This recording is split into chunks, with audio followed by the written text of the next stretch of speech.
Neste dia 16 de janeiro, nós estamos celebrando São Marcelo I.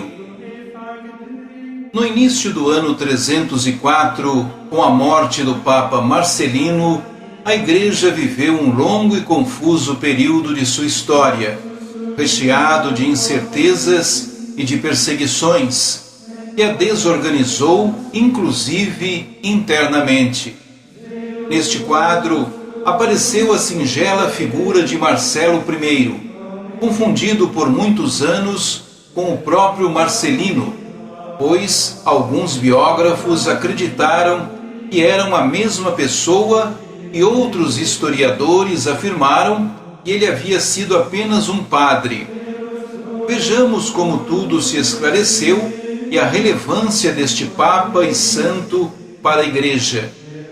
Os anos 300, também para o Império Romano, não foram nada agradáveis, pois já se delineava sua queda histórica. O imperador Diocleciano, que se mostrava um tirano insensato e insano, também já não governava por si mesmo, era comandado pelo vice Gelásio.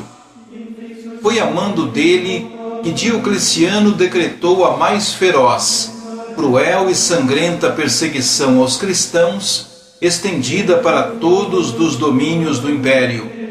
E continuou, após a sua morte, sob o patrocínio do novo imperador Maxêncio. A Cátedra de São Pedro vivia num período de vicátio, como é chamado o tempo de ausência entre a eleição legítima e a entrada de um novo pontífice.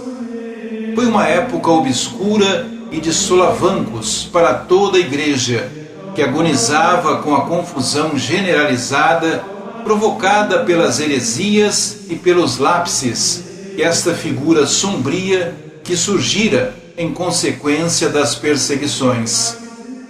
Em 27 de maio de 308, foi eleito o Papa Marcelo I, um presbítero de origem romana, humilde, generoso, de caráter firme e fé inabalável. Ele assumiu a direção da Igreja após 4 anos da morte do seu predecessor e se ocupou da difícil tarefa de sua reorganização.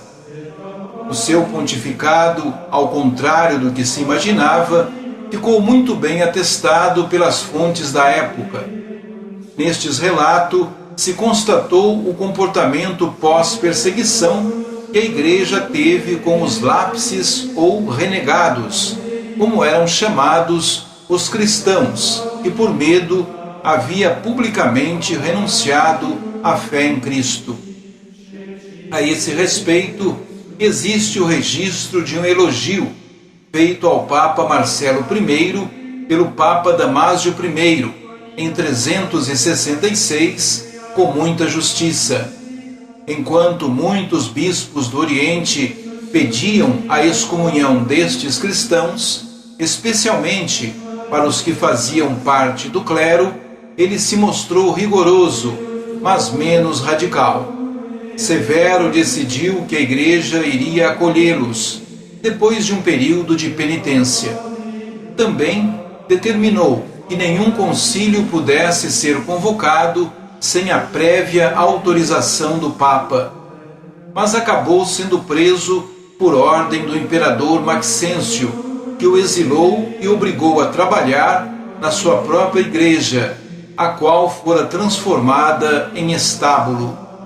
Morreu em consequência dos maus tratos recebidos no dia 16 de janeiro de 309. A Igreja declarou Marcelo I santo e mártir da fé para ser festejado nesta data. As suas relíquias estão guardadas na cripta dos papas no cemitério de Santa Priscila, em Roma. Rezemos. São Marcelo I, rogue por nós.